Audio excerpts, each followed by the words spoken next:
O nosso professor hoje vai ser o pastor Eduardo Rueda. Ele trabalha na editora de livros Casa Publicadora Brasileira. E é um prazer, pastor, ter o senhor conosco aqui hoje. E espero que o nosso estudo seja uma bênção, tanto para o senhor quanto para a gente que vai estar aqui aprendendo bastante. Muito obrigado, Thiago. É um prazer estar com vocês aqui. Espero que a gente tenha momentos agradáveis estudando a Bíblia. Prazer é nosso e a sala é sua, nós estamos aqui para aprender. Maravilha. Já entramos direto então no estudo? Já entramos direto no estudo. Tá certo, então. Eu fui informado de que vocês estão estudando o livro de Daniel, né? Um livro extraordinário, um livro precioso da Bíblia, e parabéns por essa iniciativa de vocês, parabéns por essa jornada, essa empreitada que vocês estão encaminhando, empreendendo, porque certamente é um empreendimento que traz resultados extraordinários para a vida espiritual, para a vida intelectual, e conforme o Thiago me passou, nas últimas semanas, vocês tiveram já algumas noções gerais, introdutórias, sobre o livro de Daniel.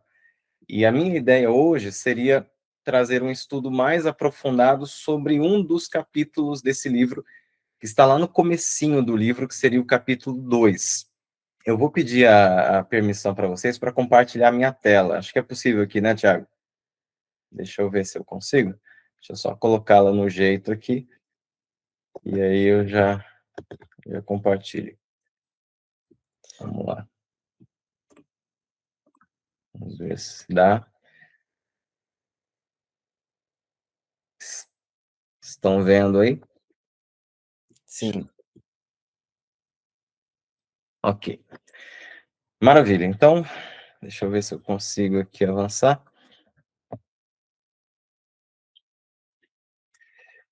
Está mudando aí para vocês? Está, né? Ok.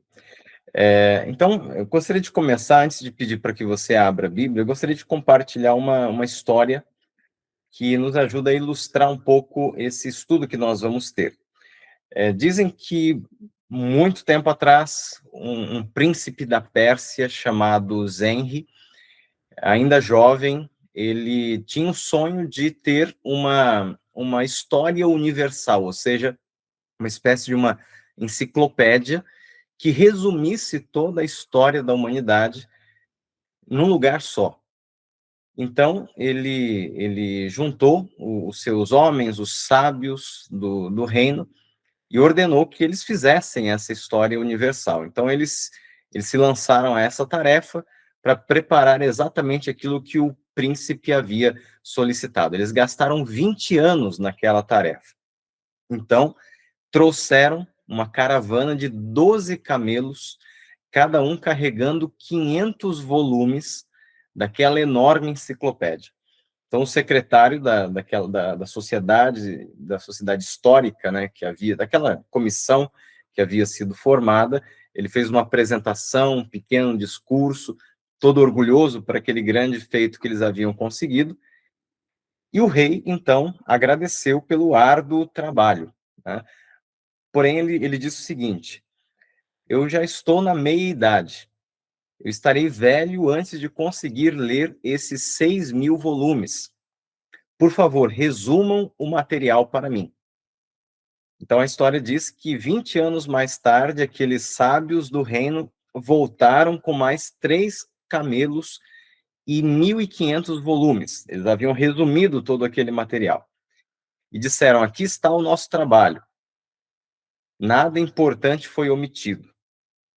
Aí o rei teria dito: mas agora estou velho, eu nunca poderia ler tudo isso, não daria conta de ler tudo isso. Vocês têm que resumir mais ainda a história universal, a história de todos os eventos do mundo até aqui. Então a história diz que se passaram mais 10 anos. Então eles voltaram à presença do rei, dessa vez com 500 volumes. Mas aí o rei disse: eu estou muito velho para ler tudo isso. Eu quero que vocês resumam mais ainda o conteúdo. E a história termina dizendo que 5 anos depois eles voltaram com apenas um volume, resumindo toda a história universal. Mas o rei estava velho demais para ler e já se encontrava no seu leito de morte. Realmente é uma tarefa difícil, uma tarefa árdua, resumir toda a história da humanidade com tantos eventos, tantas coisas que aconteceram. No entanto, na Bíblia Sagrada existe um capítulo que resume de maneira maravilhosa tudo o que vai acontecer e tudo que já aconteceu na história da humanidade. Em poucos versículos do livro de Daniel, nós temos ali um esboço perfeito da história da humanidade. Nós vamos estudar daqui a pouco qual é esse capítulo que resume, sintetiza, condensa toda a história humana. Para a gente começar e falar um pouquinho mais aqui, à guisa de introdução, vamos falar um pouquinho sobre o que significa um esboço, né? O dicionário traz a seguinte definição: é um conjunto de traços iniciais provisórios de um desenho ou de uma obra de arte. Leonardo da Vinci, ele gostava muito de usar esboços, então para cada pintura que ele fazia, que ele iria fazer, ele antes preparava um esboço, e geralmente os esboços de Leonardo da Vinci eram bem-sucedidos, e geravam pinturas muito bonitas, como esta aqui, por exemplo, o quadro da Última Ceia.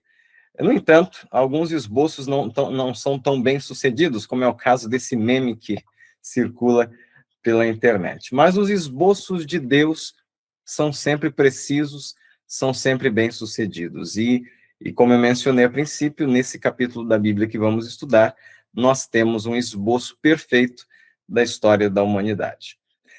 Antes de falar qual é esse capítulo, você já deve imaginar, mas antes de falar qual é esse capítulo, eu queria fazer de novo uma breve recapitulação com você de uma informação importante, que talvez os colegas anteriores tenham já mencionado, mas é importante nós nos lembrarmos desse detalhe. O livro de Daniel, assim como o livro do Apocalipse, ele é estruturado com base em profecias paralelas. Então, você vai encontrar diversas profecias em Daniel e Apocalipse que, colocadas lado a lado, elas repetem mais ou menos as mesmas informações, mas de maneira diferente. E você vai perceber que existe um movimento interessante entre essas profecias. E esse movimento é o seguinte: é um movimento de recapitulação e ampliação. Então, cada profecia subsequente recapitula e amplia a profecia anterior. Então, vamos ver aqui rapidamente. As 3 principais profecias paralelas do livro de Daniel são as profecias que estão no capítulo 2, no capítulo 7 e no capítulo 8. E aqui nós temos esse movimento que eu mencionei para você, que é o movimento de recapitular e ampliar, recapitular e ampliar. Então, mostrando isso na prática para você, o capítulo 7 de Daniel, ele recapitula e amplia o que foi falado no capítulo 2. Então, ele repete de maneira diferente, com outras palavras, com outras imagens, aquilo que já foi apresentado no capítulo 2, mas ele acrescenta informações, ou seja, ele amplia a visão daquilo que foi apresentado no capítulo 2. A mesma coisa acontece com o capítulo 8. Ele recapitula o que foi apresentado em Daniel 7 e ele amplia a visão. Esse movimento de recapitular e ampliar, ele vai acontecer ao longo de todo o livro de Daniel, e é importante que você tenha isso em vista, porque lá na frente, quando você estudar o capítulo 7 e o 8, você vai ter uma espécie de déjà vu, uma impressão de que você já viu isso antes. Mas, e de fato, não é uma impressão, é porque você realmente já viu, só que sendo descrito de outra forma, de outra maneira, e desta vez com um pouquinho mais de informações. Ok, aqui está um breve quadro, não vamos entrar em detalhes, porque você verá isso aí ao longo dos próximos estudos. Vamos direto, então, para o nosso capítulo, que eu anunciei desde o princípio, que é o capítulo 2 de Daniel. Se você puder pegar a sua Bíblia, nós vamos ler alguns trechos desse capítulo. tá bom? Eu vou pedir a licença aqui para compartilhar, eu vou parar de compartilhar aqui rapidamente os slides, e eu vou tentar compartilhar aqui a minha tela da internet aqui, para a gente ler junto o texto bíblico, ok? Vamos ver se aparece ali, vocês estão visualizando então o texto, né? Então vamos lá, eu abri aqui para a gente ficar todo mundo com a mesma versão da Bíblia. Eu estou aqui com a versão Nova Almeida atualizada. Nós vamos ler rapidamente esse capítulo e vamos fazendo alguns comentários. Vamos ler uma parte, vamos comentar, depois vamos ler a outra parte. Então, o capítulo 2 de Daniel começa dizendo: no segundo ano do seu reinado, Nabucodonosor teve uns sonhos que o deixaram perturbado e sem poder dormir. Então o rei mandou chamar os magos, os encantadores, os feiticeiros e os caldeus para que lhe dissessem o que ele havia sonhado. Eles vieram e se apresentaram diante do rei. Ele lhes disse: tive um sonho e fiquei perturbado, querendo saber que sonho foi esse. Os caldeus disseram ao rei em aramaico: que o rei viva eternamente. Conte o sonho e a estes seus servos e lhe daremos a interpretação. Mas o rei respondeu aos caldeus: uma coisa é certa, se não me contarem o sonho e a sua interpretação, vocês serão despedaçados, e as casas de vocês serão reduzidas a ruínas. Mas, se me contarem o sonho e a sua interpretação, vocês receberão de mim dádivas, prêmios e grandes honras. Portanto, contem-me o sonho e a sua interpretação. Os caldeus responderam pela segunda vez: que o rei conte o sonho a estes seus servos, e nós lhe daremos a interpretação. O rei respondeu: bem, percebo que vocês estão querendo ganhar tempo, porque sabem que o que eu disse está resolvido. Isto é, se não me contarem o sonho, todos vocês receberão a mesma sentença. Vocês combinaram dizer palavras mentirosas e perversas na minha presença, esperando que a situação mude. Portanto, contem-me o sonho, e saberei que vocês podem me dar a interpretação. Os caldeus responderam na presença do rei: não há nenhum mortal sobre a face da terra que possa fazer o que o rei exige. Nunca houve um rei, por maior e mais poderoso que fosse, que tenha exigido semelhante coisa de um mago, encantador ou caldeu. Isso que o rei exige é difícil, e não há ninguém que o possa revelar diante do rei, a não ser os deuses, e estes não moram com os mortais. Versículo 12, ao ouvir isto, o rei ficou tão irado e furioso que mandou matar todos os sábios da Babilônia. Saiu o decreto segundo o qual os sábios deviam ser mortos. Foram buscar também Daniel e os seus companheiros, para que fossem mortos. Então Daniel, com cautela e prudência, foi falar com Arioque, chefe da guarda do rei, que tinha saído para matar os sábios da Babilônia. Daniel perguntou a Arioque, encarregado do rei: por que esse decreto do rei é tão urgente? Então Arioque explicou o caso a Daniel. Daniel foi falar com o rei para pedir que lhe desse tempo, e ele revelaria ao rei a interpretação.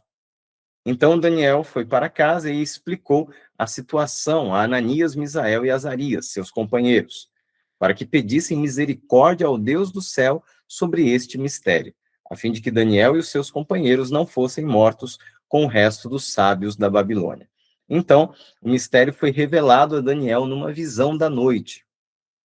Daniel bendisse o Deus do céu, dizendo. Aí aqui segue uma longa oração, em que Daniel louva a Deus por ter revelado a ele o sonho, etc. E depois vamos pular aqui para o versículo 24. Por isso Daniel foi falar com Arioque, a quem o rei tinha encarregado de exterminar os sábios da Babilônia. Daniel entrou e lhe disse: não mate os sábios da Babilônia, leve-me à presença do rei, e revelarei ao rei a interpretação. Então Arioque, depressa, levou Daniel à presença do rei e lhe disse: achei um dos filhos dos exilados de Judá, que revelará ao rei a interpretação. O rei perguntou a Daniel, cujo nome era Beltesazar, você é capaz de me contar o que vi no sonho e qual é a sua interpretação?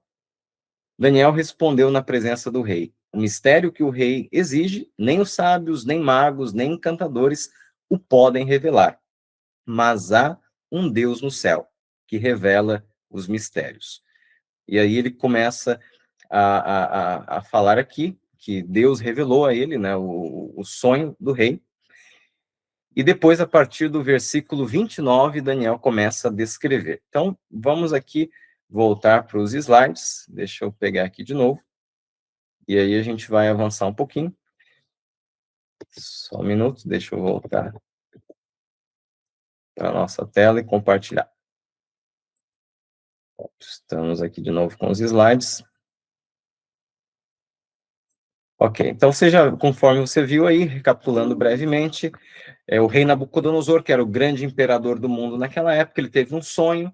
Naquela época as pessoas eram muito supersticiosas, extremamente supersticiosas. Qualquer sonho era motivo de preocupação.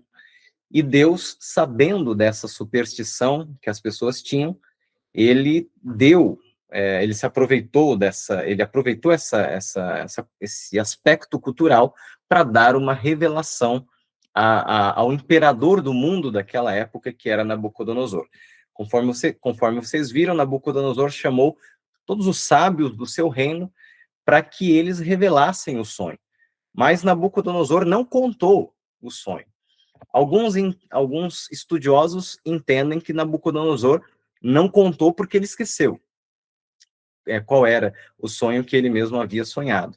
Mas outros estudiosos entendem que Nabucodonosor, na verdade, não havia esquecido, ele estava apenas testando aqueles homens que diziam ser sábios, astrólogos, feiticeiros, encantadores, etc.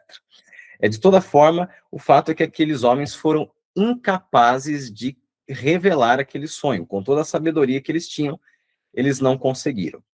Então, a história vai avançando e Daniel, o profeta Daniel, entra em cena. Em outras palavras, ele reclama porque ele não teve a oportunidade de se apresentar ao rei em nome de Deus com a interpretação. Então, Daniel pede uma oportunidade, ele vai orar, e aqui nós temos uma lição importante que nós vamos destacar mais adiante.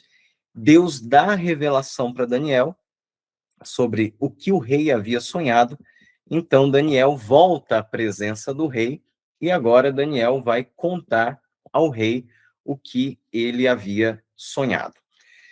Então, nós vamos agora voltar lá para o texto bíblico. Eu sei que nós estamos gastando um tempinho com a leitura do texto bíblico, mas é importante isso para que você tenha contato com a Bíblia, e daqui a pouco a gente vai fazer as explicações de maneira muito objetiva sobre esses aspectos do texto, tá bom? Então, peço permissão de novo para compartilhar agora, voltar a compartilhar o texto bíblico. Então, voltemos lá para o texto bíblico, e a gente vai desdobrar um pouquinho mais isso aqui.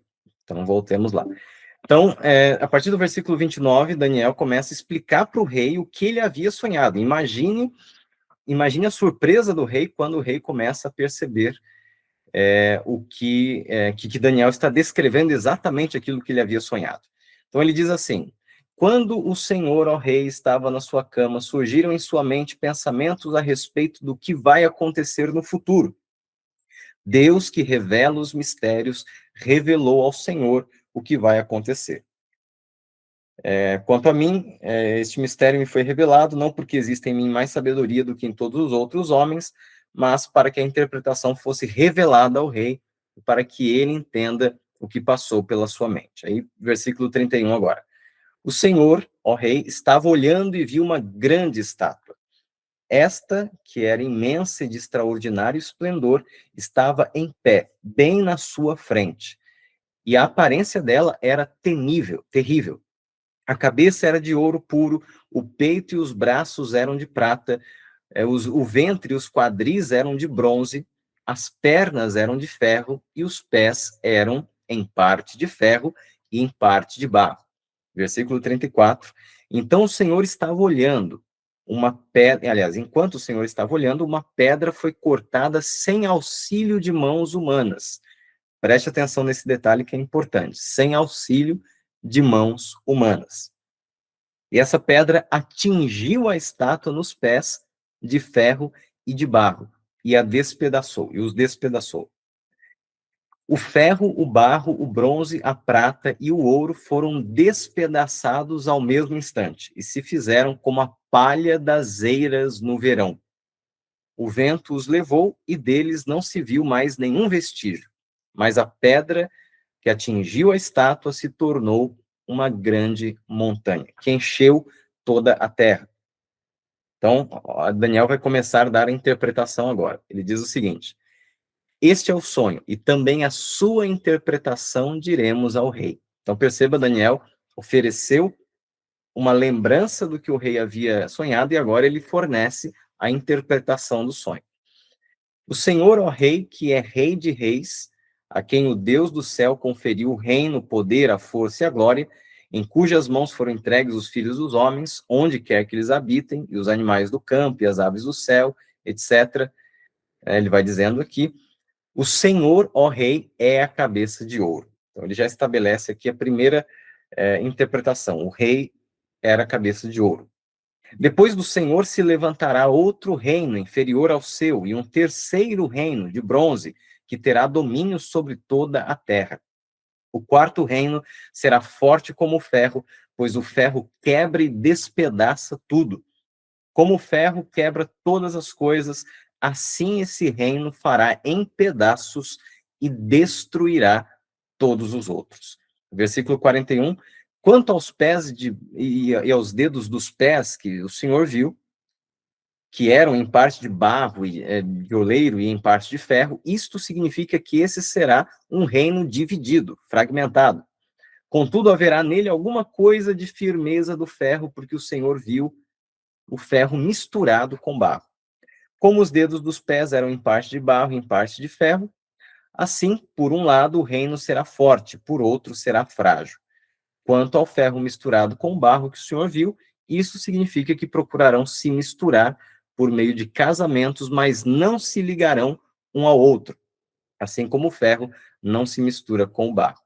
Agora preste atenção nesse detalhe. Mas nos dias desses reis, o Deus do céu levantará um reino que jamais será destruído e que não passará a outro povo.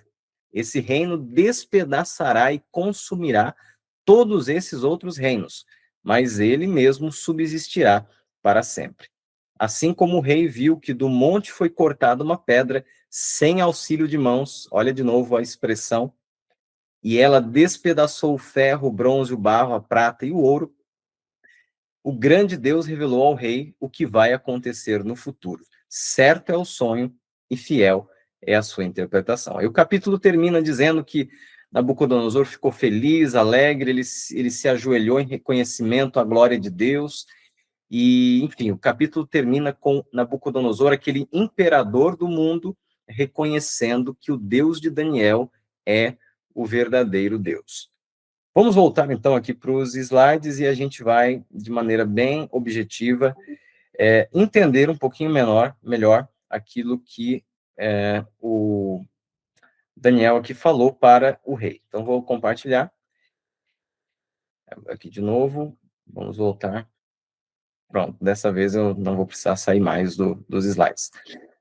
Então, aqui, veja bem, essa é a estátua que o rei Nabucodonosor viu. Você percebe que ela tem vários metais. A cabeça de ouro, os peitos e os braços de prata, o ventre e o quadril de bronze, as pernas de ferro e os pés misturados ali de ferro com barro. Conforme você viu, essa estátua, segundo a interpretação que Daniel, inspirado por Deus, deu ao rei, essa estátua representa a história da humanidade. É um resumo da história da humanidade, conforme nós falamos lá no começo. E esse resumo, ele vai dos dias do profeta, ou seja, dos dias de Babilônia, até o fim dos tempos, até o fim do mundo, até o retorno de Jesus. E é muito interessante esse esboço, porque ao mesmo tempo que ele é simples, ele é bastante profundo. E nós podemos tirar muitas lições desse esboço profético. Vamos aqui dar uma olhada nessa primeira fase, nesse primeiro metal que aparece, que é o ouro. Então, segundo a profecia, a interpretação que Daniel deu, a cabeça representava Babilônia. Para você que talvez não saiba muito bem que reino era esse, a Babilônia foi um império mundial que dominou o mundo mais ou menos ali a partir do ano 605 antes de Cristo. E foi um império extremamente forte, um dos grandes e poderosos impérios da humanidade. Você já deve ter ouvido falar dos jardins suspensos da Babilônia. Babilônia era uma cidade lindíssima, uma cidade que empregava muito ouro na sua construção. É talvez por isso que Deus escolheu o ouro para representar justamente esse reino. A cultura de Babilônia era uma cultura muito rica. Nós devemos muito aos babilônios no que se refere ao nosso conhecimento de matemática, nosso conhecimento de astronomia. Muita coisa veio dos babilônios. Era uma cultura tremenda. E a cidade de Babilônia, que era a capital desse império, ela tinha muralhas tão fortes, tão grandes, que ela parecia ser inexpugnável. O que significa isso? Parecia ser indestrutível. Essa cidade e esse império teve vários reis, e um dos mais famosos foi o rei Nabucodonosor. Esse rei invadiu muitas nações, inclusive Israel, que era o povo de Deus. Esse império levava cativos várias pessoas dos impérios das nações as quais ele invadia. Ele geralmente escolhia as pessoas mais capacitadas do reino, as pessoas mais inteligentes, os sábios, as pessoas mais os artesãos mais habilidosos, por exemplo, os artistas. Enfim, era um império que estava varrendo todo o antigo Oriente Médio naquela época.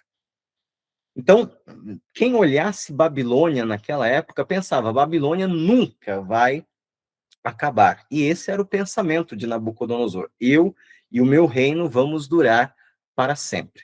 No entanto, na visão que o rei teve, Deus quis mostrar para Nabucodonosor que o seu reino, com todo o seu poder, não duraria para sempre. Depois desse reino surgiria um reino que aparentemente seria inferior a ele, mas que o venceria e o substituiria. Esse reino é aqui representado pela prata, que é um metal inferior ao ouro, né? E quando nós vamos aos livros de história, nós constatamos que o império que veio depois da Babilônia se chamava Medo-Pérsia, ou também chamada Média-Pérsia. É muito interessante como as coisas aconteceram. No ano 539, os persas invadiram Babilônia.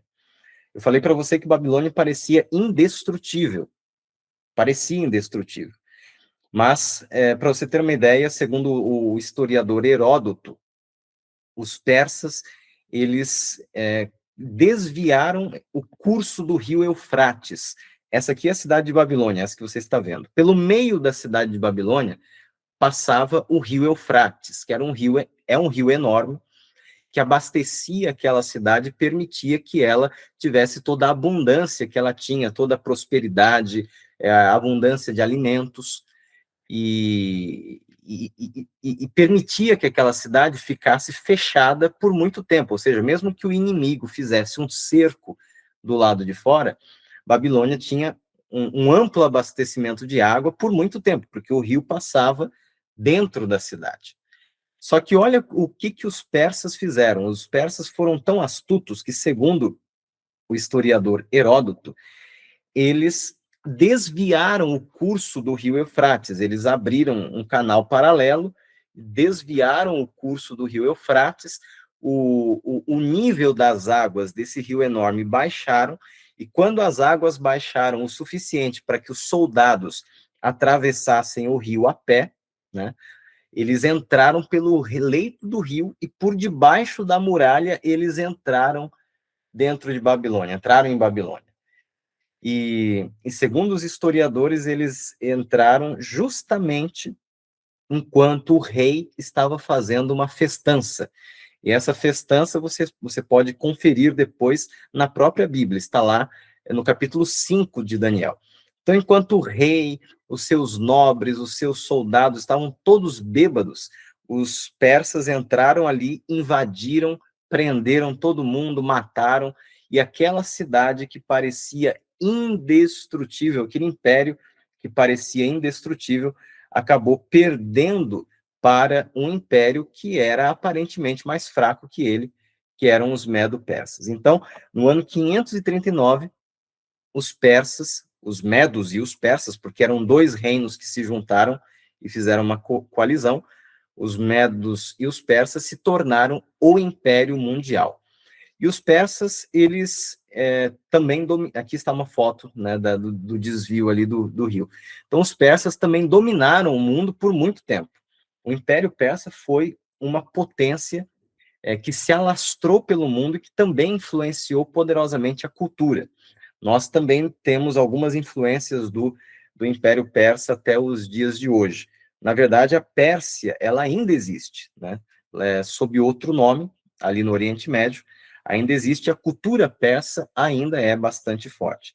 Acontece que, conforme a profecia bíblica, nem a Pérsia, com todo esse poder, duraria para sempre, também passaria em algum momento.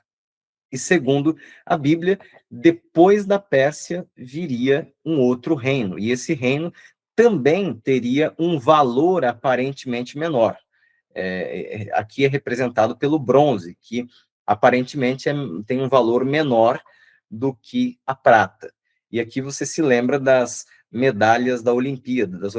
Você tem o ouro, você tem a prata e você tem o bronze. Então, nitidamente aqui uma escala decrescente de valor. Então, Deus está mostrando aqui que, mesmo sendo impérios aparentemente mais fracos, esses impérios eles seriam usados por Deus para destronar aqueles impérios anteriores que se achavam os maiorais, né? E esses impérios, mesmo na sua fraqueza, tiveram uma influência maior do que os impérios anteriores. Então, no ano 331 antes de Cristo, surge no cenário mundial um império chamado de o Império Grego, o Império Macedônico, também é outro nome, juntamente com a cultura helênica. Os gregos, eles venceram os persas numa batalha chamada Batalha de Gaugamela. E o líder dos gregos, do povo, da cultura helênica que venceu os persas é o Alexandre o Grande, era o Alexandre o Grande. Você já deve ter ouvido falar muito, já deve ter assistido até algum filme sobre Alexandre o Grande. Esse camarada era um fenômeno, um fenômeno. Por volta dos 30 anos de idade, ele já havia conquistado o mundo todo. Alexandre o Grande, ele tivera o privilégio de ser discipulado por ninguém menos do que pelo filósofo Aristóteles. Foi o professor particular de Alexandre o Grande. E Alexandre, ele tinha uma capacidade militar incrível. Ele conquistava todos os reinos por onde ele passava, com muito mais habilidade e perícia do que os persas e os babilônios. Então, ele dominou, os gregos dominaram, não apenas militarmente, mas também na cultura. Você sabe que nós somos herdeiros diretamente dos gregos. Nós costumamos dizer que nós somos devedores a 3 grandes culturas. Nós herdamos a moral judaico-cristã, nós herdamos a cultura grega, e nós herdamos a cultura grega e também o modo de pensar dos gregos, e nós herdamos o direito romano, ou seja, a maneira de os romanos fazerem as suas leis, né? Então, muitas das nossas palavras que nós usamos no nosso vocabulário hoje vieram dos gregos. Ou seja, para você ver que a influência dos gregos foi tão grande, tão poderosa, que até hoje nós temos a influência desse povo na nossa maneira de pensar, na nossa cultura, na nossa maneira de falar, inclusive. E Alexandre o Grande dominou de maneira profunda por um bom tempo. Acontece que, conforme a profecia bíblica, você vai ver depois lá no capítulo 7, 8 de Daniel, esse reino também passaria, e passaria de maneira muito abrupta, muito repentina. Alexandre o Grande, aos 33 anos de idade, no ápice do seu governo, da sua fama, da sua vitória, ele morre, de repente. Alexandre o Grande tem um piripaque ali e morre, na sua juventude. E no seu lugar, 4 generais tomam as terras e o poder que ele tinha. Só que esses generais, eles não se bicam muito e o reino, que era poderoso, acaba se dividindo. E depois, então, acaba se cumprindo a próxima fase da profecia, da estátua que Daniel está ali apresentando para o rei. Então, segundo a profecia, segundo o profeta interpreta ali, depois do Império de Bronze viria o Império de Ferro, que também é um metal inferior ao bronze, no entanto, é um metal que simboliza a força. E esse metal, ele simboliza perfeitamente o próximo império, que é Roma. Então, segundo os historiadores, na Batalha de Pydna, em 168 antes de Cristo, os romanos venceram os gregos, venceram os macedônios, tornando-se, então, o Império Mundial. E não, eu não preciso nem gastar muito tempo falando para você da influência e do poder que o Império Romano teve. Você tem muitos filmes de gladiadores, filmes que falam sobre o Coliseu, sobre os imperadores romanos, o Senado romano, filmes que falam sobre as leis romanas. Então, os romanos, eles imperaram, dominaram o mundo por uma quantidade enorme de tempo. Para você ter uma ideia, foi um dos reinos que mais durou, foi do ano 168 até o ano 476 depois de Cristo. Isso o Império Romano pagão. Depois ele entra numa segunda fase, que seria uma fase religiosa, e ele vai durar por mais 1000 e tantos anos, e a sua influência permanece ainda hoje. Então, mas esse império é o que mais dura. Talvez por isso que as pernas da estátua, por serem compridas, elas representem muito bem esse reino que durou tanto tempo. Mas agora nós entramos numa fase interessante e curiosa da estátua, que é a parte dos pés misturados, de barro misturado com ferro. Aqui você tem a força do ferro misturado com a fraqueza do barro. A história diz, os historiadores comprovam que depois que o Império Romano caiu no ano 476 depois de Cristo, ele se fragmentou em várias nações, em vários reinos, em vários povos, e esses povos, eles nunca mais conseguiram se reunificar como eram antes. Nós temos aqui uma lista desses 10 reinos. Nós temos os anglos, que foram aqueles que depois acabaram formando a Inglaterra, os burgundos, que se estabeleceram na região que hoje é a Suíça, os francos, que acabaram dando origem à França, os germanos, que se estabeleceram onde hoje é a Alemanha, os érulos, que se estabeleceram ali no sul da Itália, os lombardos, na região norte do que hoje é a Itália, os ostrogodos, na região que hoje é a Áustria, os suevos, ali no que equivale a Portugal, os vândalos, na região que hoje é o sul da Espanha, e os visigodos na região que hoje é o norte da Espanha. Ou seja, se fragmentou em 10 reinos. E a história diz que, ao longo do tempo, várias pessoas tentaram juntar de novo essas nações. Nós temos aqui, por exemplo, alguns reis, algumas autoridades, alguns soberanos que tentaram fazer isso. Carlos Magno, na Idade Média, tentou e não conseguiu. Carlos V também tentou juntar de novo no império só, não conseguiu. Luís XIV tentou também, não deu certo. Napoleão Bonaparte, mais recentemente, e até Adolf Hitler, tentaram juntar esses reinos e não deu certo. E a Bíblia já prenunciava isso. Nós lemos lá em Daniel 2, que esses reinos tentariam se unir por meio de casamento, né? Às vezes um príncipe casando com uma princesa de outro reino, e assim por diante, mas não daria certo, eles nunca mais teriam essa unidade. Hoje em dia nós temos algumas tentativas modernas também, a União Europeia, outras tentativas econômicas e políticas, como a zona do euro, mas todas essas tentativas, por mais que elas existam, elas não conseguiram, de novo, reunificar a Europa nos países que eram, aliás, no império que era a princípio. Então, nós podemos dizer que essa parte dos pés da estátua representa os dias de hoje. Por quê?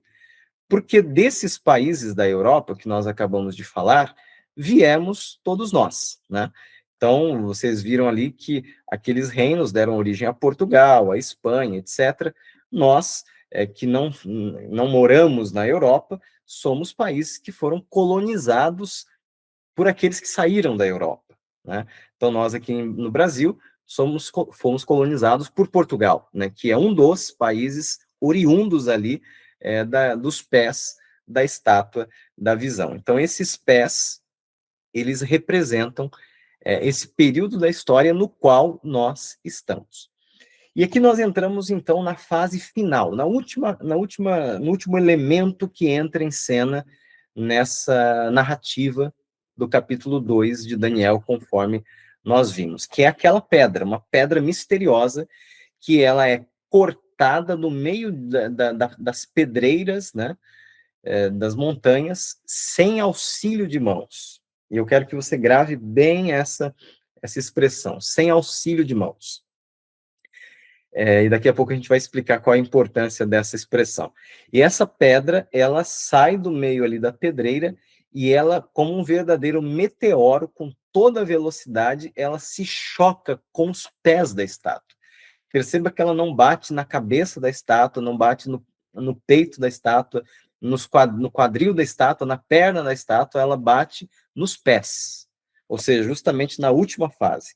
E ao bater nos pés da estátua, ela faz com que a estátua toda se desmorone e vire pó. E essa pedra, por fim, ela cresce e ela se torna uma montanha que domina o mundo todo. Conforme a interpretação que Daniel deu a essa profecia, inspirado por Deus, essa pedra simbolizava o último reino, um reino que seria mais forte do que todos os reinos anteriores, seria um reino que não passaria. Todos os outros passaram, todos os outros surgiram e caíram, mas esse reino, ele jamais cairia, ele jamais passaria. Segundo a sequência profética e segundo a interpretação bíblica que nós vimos aí no capítulo 2 e que vamos ver depois nos outros capítulos de Daniel, essa pedra simboliza nada mais, nada menos do que a volta do Senhor Jesus Cristo. Esse evento maravilhoso que a Bíblia diz que vai acontecer em breve, quando o Senhor Jesus voltará nas nuvens do céu com poder e grande glória. Esse será o último reino. Jesus Cristo virá, destruirá esse mundo de pecado, com todas as nações orgulhosas, com todos os impérios mundiais, os governantes que se acham donos do mundo. Jesus virá, este mundo de pecado será destruído e o reino do Senhor será estabelecido. E o único rei será o nosso Salvador, Jesus Cristo. Então, olha que coisa maravilhosa. O capítulo 2 de Daniel, ele percorre toda a história até chegar no clímax dela, até chegar no ponto mais alto, que é o momento do retorno de Jesus Cristo e o estabelecimento do reino eterno de Deus. Conforme nós já conversamos, os próximos capítulos vão desdobrar melhor essa profecia, acrescentando mais detalhes a ela. Por isso que nós não vamos gastar muito mais tempo falando sobre isso. Mas eu queria tirar com você rapidamente algumas lições desse capítulo. Antes de tirar essas lições, aqui está um esboço, é uma recapitulação daquilo que nós já vimos. Eu posso deixar depois com o Tiago essa foto para ele compartilhar com vocês. Tá bom? Mas vamos tirar aqui algumas lições de Daniel 2 para a gente poder terminar o nosso estudo. Então, a primeira lição que eu gostaria de tirar com você de Daniel capítulo 2 é a seguinte: antes de emitir qualquer parecer, Daniel pediu tempo para orar. Ele reconhecia sua total dependência de Deus. Qual que é a lição para a nossa vida? Nunca tome nenhuma decisão na sua vida ou faça qualquer coisa sem antes orar, pedindo a direção de Deus e buscando saber sua vontade. Você tem orado a Deus? Você tem o hábito de orar a Deus, de buscar a Deus todos os dias, de começar o seu dia orando, pedindo a direção de Deus para a sua vida, para a sua família, para suas decisões? Se você não tem esse hábito, adquira esse hábito. Daniel tinha esse hábito e ele foi abençoado por isso. A segunda lição que nós tiramos de Daniel 2, Deus está no controle da história. Então, não se desespere, não importa quem vai ganhar a eleição dos Estados Unidos, não importa quem vai presidir o nosso país daqui a 2, 3 anos, o importante é que Deus está no controle da história e no fim da história vai dar tudo certo. Né? E Ele está no controle da sua vida também. Portanto, confie a sua vida nas mãos de Deus. Terceira lição, o historicismo é o melhor método de interpretação das profecias apocalípticas. Você já deve ter visto em estudos anteriores, se não viu, você vai ver depois, que existem pelo menos 3 métodos de interpretação das profecias de Daniel e Apocalipse. Nós temos o preterismo, que é aquele método que joga todas as profecias para o passado, né, o cumprimento delas para o passado. O futurismo, que diz que tudo vai se cumprir só no futuro. Aliás, são 4 métodos. Temos também o idealismo, que é aquele que diz que é tudo espiritualizado, é tudo simbólico e nada significa nada. Esses métodos não são os melhores. O melhor método é o método historicista, que é o método que a própria Bíblia usa. Ou seja, é esse que nós acabamos de ver. Deus revelando a história dos dias do profeta até o fim dos tempos, dos dias do profeta até a volta de Jesus. Então, o historicismo é o melhor dos métodos para estudar a Bíblia. A quarta lição que nós tiramos de Daniel 2 é a seguinte: nós temos, conforme você viu aí, nós temos 6 eventos nesse capítulo, nessa visão do capítulo 2 de Daniel. Então, de Babilônia até a pedra, nós temos 6 coisas, 6 eventos, 6 fases, né? Dessas 6 fases, desses 6 eventos, 5 já se cumpriram. Só falta um, que é a pedra. Ou seja, 83% da visão que Nabucodonosor teve já se cumpriu. 83%. Então, olha que interessante. Se 83% da profecia já se cumpriram, com fidelidade, significa que é matematicamente provável que os outros 17% que faltam também se cumprirão com exatidão. Ou seja, até matematicamente é muito certo que Jesus voltará. E nós podemos dizer o seguinte: em termos lógicos, isso é provável, mas em termos bíblicos, é mais do que provável, é absolutamente certo. Se tudo se cumpriu até aqui, significa que o que falta se cumprir vai se cumprir muito em breve, que é a volta de Jesus. Mais uma lição: tudo neste mundo é passageiro. Todos os reinos passaram, conforme você viu, e passarão. A única coisa eterna é o reino de Deus. 2 lembretes. Isso nos faz lembrar de 2 coisas. Os seus problemas neste mundo vão passar. Tudo é passageiro neste mundo. Até os nossos problemas, e graças a Deus por isso, senão nenhum de nós aguentaria. Então, louvado seja Deus, porque se você está passando por uma dificuldade, essa dificuldade vai passar em algum momento. Se você está passando pelo luto, vai passar. Tudo passa neste mundo. E a segunda coisa que nós podemos afirmar é que também as alegrias deste mundo passarão. Por isso, a gente não deve se apegar a nada deste mundo, porque hoje nós estamos alegres, amanhã podemos estar tristes. Em vez de nos apegarmos às coisas deste mundo, nós devemos nos apegar ao reino de Deus, às coisas de Deus, né? Colocar o nosso coração no reino, naquele reino que durará para sempre, que não passará. Temos só mais 2 lições. A 6ª lição, a pedra foi cortada sem auxílio de mãos. E agora eu vou explicar o porquê que essa expressão é importante, né? Existe uma expressão na teologia que se chama passivo divino. Ou seja, algumas profecias mostram ali algumas coisas acontecendo, mas não diz quem é o sujeito da ação. Isso é uma maneira de dizer que Deus está nos bastidores conduzindo todas as coisas. Aquela pedra, ela não dependeu de homens, de seres humanos, para ser cortada.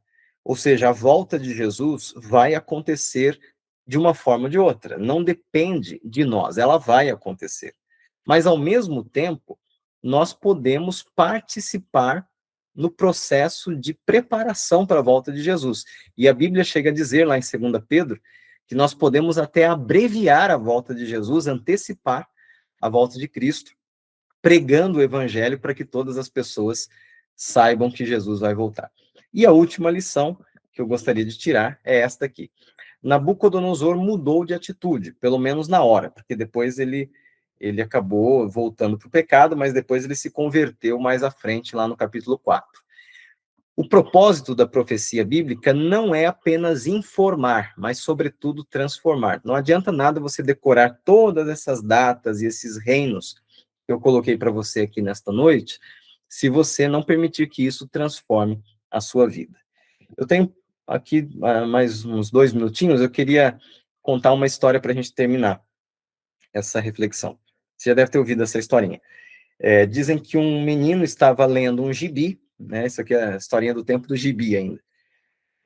Estava lendo um gibi do seu super-herói favorito e ele estava angustiado, porque no começo ali do gibi, o seu super-herói favorito estava sendo vencido pelo vilão, pelo inimigo, né?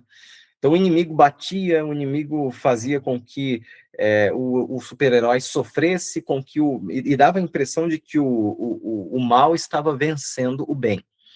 E aquele menino ficou ansioso, angustiado, e ele não estava aguentando mais aquela leitura, então ele colocou o dedinho no lugar onde ele estava lendo e não se aguentou de ansiedade e foi lá para o final do gibi, para ler as últimas páginas. E quando ele chegou às últimas páginas, ele viu que no final da história o seu super-herói favorito vencia o inimigo. Ele era vencedor, ele ganhava a batalha, a guerra. Então, mais aliviado agora, ele volta para o começo do gibi, lá onde ele estava, e continua lendo. E agora, cada vez que ele vê o inimigo aparentemente vencendo, ele olha para o inimigo, dá uma gargalhada e diz: "Ah, se você soubesse o que eu sei." Nós podemos hoje dizer exatamente a mesma coisa para o inimigo, para Satanás. Nós sabemos que no fim da história, Jesus Cristo será o vencedor e o inimigo será derrotado, o mal será derrotado. Nós já sabemos que no fim da história vai dar tudo certo. A grande questão é de que lado nós vamos estar nessa batalha? Do lado do vencedor, que é Jesus Cristo, ou do lado do perdedor, que é o inimigo? Está na nossa mão essa decisão. Eu incentivo você a continuar estudando a palavra de Deus e se aprofundando nesses temas tão maravilhosos, para que você se torne não apenas um perito no livro de Daniel, mas também a sua vida seja transformada. Obrigado pela sua atenção. Deus abençoe a todos. Eu gostaria de agradecer, pastor Eduardo Rueda, foi incrível o nosso estudo hoje, eu acho que todo mundo aqui aprendeu bastante, e gostaria de agradecer e convidar para que você possa estar conosco mais vezes. E pedir para você fazer a oração final também para a gente, pastor, abençoando essa noite e essa semana que a gente vai ter pela frente. Maravilha, será um prazer estar com vocês outra vez. Vamos orar, então? Querido Deus, obrigado, porque nesta noite, neste breve estudo que fizemos, nós relembramos que Tu estás no controle da história. E no fim, tudo vai dar certo, Senhor. Assim como a profecia se cumpriu com incrível exatidão até agora, nós temos certeza de que ela continuará se cumprindo. O pouquinho que falta se cumprir vai se cumprir muito rapidamente. Em breve, o Senhor Jesus Cristo voltará. Por isso, ajuda-nos, Senhor, a estar preparados, Se alguma coisa ainda está nos prendendo ao pecado, Senhor, livra-nos do pecado e ajuda-nos a nos agarrarmos a Jesus, abraçarmos o nosso Salvador e estar prontos para subir com Ele quando Ele voltar. Senhor, fica conosco, continua abençoando esta classe. Nós te pedimos e te agradecemos em nome do Senhor Jesus. Amém. Deus abençoe a todos. Mais uma vez, muito obrigado. Amém. Boa noite. Boa noite, pessoal. Até mais.